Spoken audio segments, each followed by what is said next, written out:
we're back at Brighter Rays here, and we're looking at Titus 3, 4 through 7 in a study called He Saved Us. Can't get better than that. So we're looking at the portion of this section of Titus here.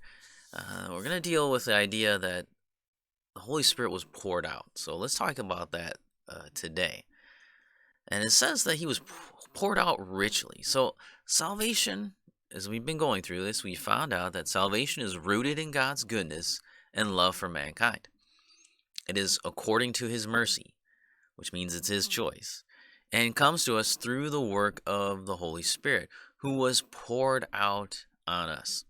Now, this imagery of the pouring out of the Holy Spirit is used many times in the Old Testament. God repeated that one day in the future, the Holy Spirit would be poured out on His people. Peter quoted from the book of Joel that said, in the last days, the Holy Spirit would be poured out on all flesh. He said on the day of Pentecost that the day had come, that was the day.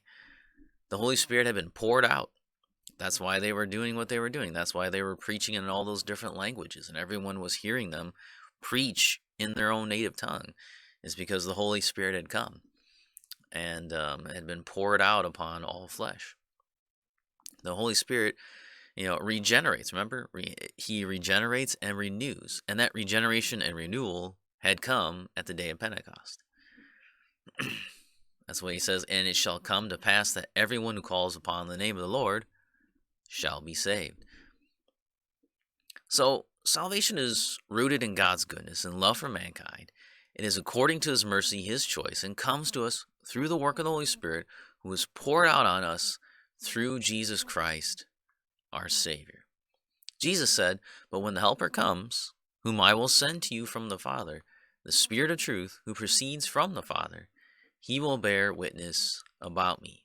Nevertheless, I tell you the truth. It is to your advantage that I go away.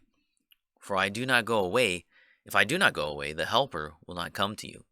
But if I go, I will send Him to you." So it is by the death, resurrection, and ascension of Jesus that the Holy Spirit has come to us. Now, if you go back to Peter's sermon on the day of Pentecost, this is his message, really. Jesus was killed, he says, by you. He's speaking to the Jewish leaders there. By you, according to the plan of God. And this Jesus, God raised up, being therefore exalted at the right hand of God, and having received from the Father the promise of the Holy Spirit, He has poured out this that you yourselves are seeing and hearing. And so that's what Paul is saying. He's saying, here it is, the day of Pentecost, when the tongues of fire were upon the people and they began to speak in different languages. That's what happened. He's saying this is what the whole Old Testament was talking about, the pouring out of the Holy Spirit.